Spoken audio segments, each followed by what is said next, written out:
चलिए बढ़ते अब अपनी अगली खबर की ओर। दुमका में गैंगरेप के बाद युवती की हत्या मामले में एक आरोपी को पुलिस ने गिरफ्तार किया है। एसपी की माने तो गैंगरेप के बाद युवती थाने में केस दर्ज कराना चाहती थी। जब इसकी जानकारी आरोपियों को मिली तो उन लोगों ने युवती की हत्या कर दी और पुलिस के मुताबिक युवती के साथ 3 लोगों ने गैंगरेप किया था। घटना के बाद युवती तीनों पर केस करना चाहती थी, जिससे घबराए 3 आरोपियों बॉबी यादव, अनुराग दास, भूकंप हांसदा ने अपने 3 दोस्तों पंचू यादव, साजन शाह और विकास यादव के साथ मिलकर उसकी गला दबाकर हत्या कर दी।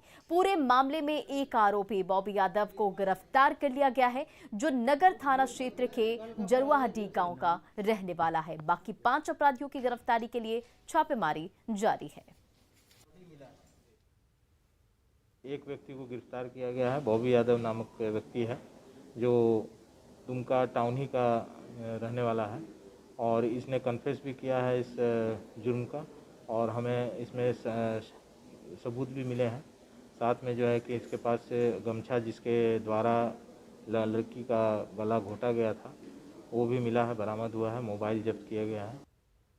धनबाद में हत्या के 4 महीने बाद भी आरोपियों की गिरफ्तारी नहीं होने से नाराज परिजनों ने धरना दिया। इस दौरान 10 दिनों के भीतर आरोपियों की गिरफ्तारी नहीं होने पर आत्मदाह की चेतावनी दी। कतरास के टांडा बस्ती में श्राद्ध कर्म के दौरान 2 परिवारों के बीच मारपीट हुई, जिसमें एक बुजुर्ग महिला की मौत हो गई थी। इस मामले में 8 नामजद आरोपी बनाए गए थे, लेकिन अब तक सिर्फ 2 आरोपियों की गिरफ्तारी हुई है। कर्म हुई था, इसमें मेरे माँ को हत्या कर दी गई थी। कौन हत्या किए थे? सुनील महतो, पंकज महतो, माचम महतो, अगलू महतो, मारू महतो, अमित महतो। उसमें पुलिस के द्वारा क्या कार्रवाई की गई है? पुलिस अंकुल 2 आदमी गिरफ्तार किए, बाकी आदमी कोई गिरफ्तार नहीं। 2 आदमी गिरफ्तार किया गया था और बाकी लोग का अनुसंधान के दौरान परीक्षण में दिशा निर्देशों का अनुपालन के चलते लंबित था। इस संबंध में उन्हें हम आश्वासन दिए कि 1 सप्ताह के अंदर हम इसको गिरफ्तार करेंगे और उनका मांग था कि आयु बदल दीजिए। बोकारो में सड़क हादसे में शंभू प्रसाद गुप्ता की मौत के बाद परिजनों ने आज सेक्टर 4 थाने का हंगामा किया और वे लोग टक्कर मारने वाले बाइक सवार को गिरफ्तार करने और मुआवजे की मांग कर रहे थे। शुक्रवार को ठेले पर आइसक्रीम बेचने वाले शंभू कुमार गुप्ता को बाइक सवार ने ठोकर मार दी थी, जिसके बाद इलाज के बाद उन्हें बोकारो जनरल अस्पताल में एडमिट कराया गया था, जहां कल उनकी मौत हो गई। आदमी को ले जाके टेम्पू से कहाँ जाके जंगल में उन्हें छोड़ दिया, कहाँ तो मारुति शोरूम के पीछे में है, उधर जाके छोड़ दिया। हम लोग 2 घंटा से आदमी का अपना खोज रहे हैं, मेरा आदमी नहीं, मेरा फोन कर रहे हैं, कहीं नहीं मेरा आदमी मिल रहा है। सारा हॉस्पिटल घूम गए, कहीं नहीं मेरा आदमी। शनिवार को एक्सीडेंट हुआ, उसके बाद उसको आनंद फानंद में बीजीएच ले गया, वहाँ उसका डेथ हो गया। डेट कब हुआ? डेट कल 24 तारीख की रात में। क्या मांग है परिजनों का? परिजनों का मांग है कुछ हमको मुआवजा। गुमला के लाल सुनील लकड़ा सिक्किम में शहीद हो गए। सुनील लकड़ा रायडी के टोली गांव के रहने वाले थे और इंडियन आर्मी में सूबेदार थे। शनिवार को उनकी तबीयत खराब हो गई थी, जिसके बाद उन्हें अस्पताल में भर्ती कराया गया था, लेकिन कल देर परिजनों को सेना की ओर से फोन आया और जिसमें सुनील लकड़ा की मौत होने की जानकारी दी गई। आज देर रात तक दिल्ली से हवाई मार्ग से उनके पार्थिव शरीर को रांची लाया जाएगा, जिसके बाद उनके पैतृक गांव में उनका अंतिम संस्कार किया जाएगा। सुनील लकड़ा 31 दिसंबर 2021 को रिटायर होने वाले थे। हॉस्पिटल ले गया जाएगा, एडमिट किए उनको। उसके बाद उस समय में बात हुई थी तो लोग बोले कि नहीं ठीक हो जाएगी, चिंता करने की जरूरत नहीं है, ये चीज़ हम लोग से बोले। उसके बाद में फिर अभी तक तो हम लोग को वही जानकारी मिल पाया है कि उनके द्वारा जो बातचीत हुआ तो उसी के आधार पर हम लोग तो ये मान रहे हैं कि उनको ठंड लगा था और अभी तक तो क्लियर हम कंफर्म नहीं कर सकते हैं। मुख्यमंत्री हेमंत सोरेन आज साहिबगंज दौरे पर है, जहां बरहेट के छुची गांव में सीएम हेमंत सोरेन का कार्यक्रम है और कार्यक्रम का उद्घाटन हेमंत सोरेन ने किया। इस कार्यक्रम में सांसद विजय हांसदा भी मौजूद हैं।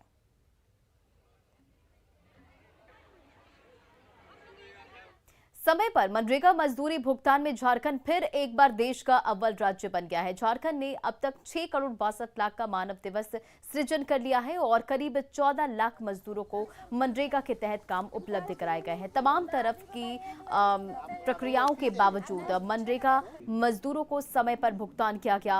विभाग ने इसके लिए एक मॉनिटरिंग टीम गठित कर रखी थी ताकि समय पर मजदूरी का भुगतान सुनिश्चित कराया जा सके। जो भी मजदूर झारखंड राज्य में कार्य करते हैं उनका भुगतान ससमय सुनिश्चित किया जाए। इसके लिए ग्रामीण विकास विभाग ने एक डेडिकेटेड टीम का फॉर्मेशन किया है और उसका यह उद्देश्य है कि जितने मजदूर कार्य कर रहे हैं उनकी ट्रैकिंग की जाए और उनकी जो पेमेंट हो वो बिल्कुल समय पर बैंक से कोऑर्डिनेट करके उनके खाते में चली जाए। पूरा टीम वर्क के तहत ये अचीवमेंट हासिल हो पाया है। मैं उन सभी को बधाई देना चाहती हूँ और ज़िला लेवल पे जो डीसीज और डीडीसीज है और ब्लॉक में बीडीओज है, उन सभी के नेतृत्व में हर जिला में अच्छा कार्य हो रहा है। लेकिन शिकायतें भी हैं, बहुत जगह फर्जी पेमेंट के भी शिकायतें हैं। सोशल ऑडिट में भी कुछ केसेस हमारे सामने आ रहे हैं, उसका निष्पादन भी हम लोग ससमय करने का प्रयास कर रहे हैं।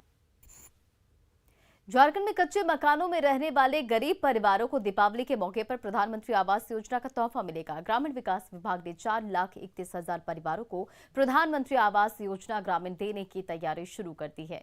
इस योजना के तहत 1,20,000 और 1,30,000 रुपए लाभुकों को दिया जाएगा। 15 नवंबर को राज्य स्थापना दिवस से पहले पीएम आवास योजना के तमाम लाभुकों को पहली किस्त का भुगतान कर देने का लक्ष्य निर्धारित किया गया है। इसको लेकर राज्य के सभी डीसी और डीडीसी को आवश्यक दिशा निर्देश दिए गए हैं।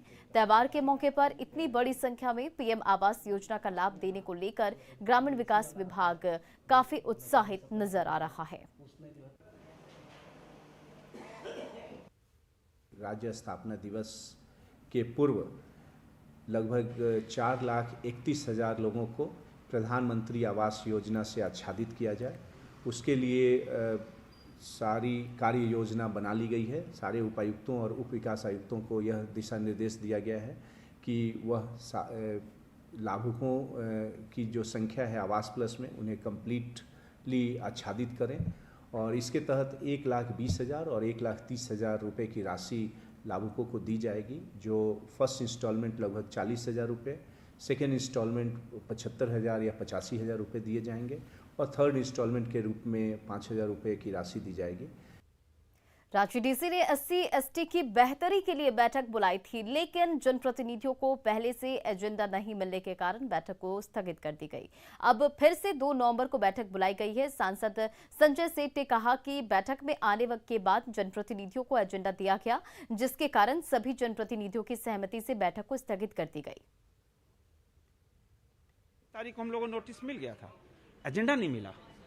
अब बिना एजेंडा के तो संभव नहीं है। एजेंडा अभी जब मीटिंग में है तब एजेंडा मिल रहा है, तो जब एजेंडा नहीं मिलने के कारण स्थगित हो गई है।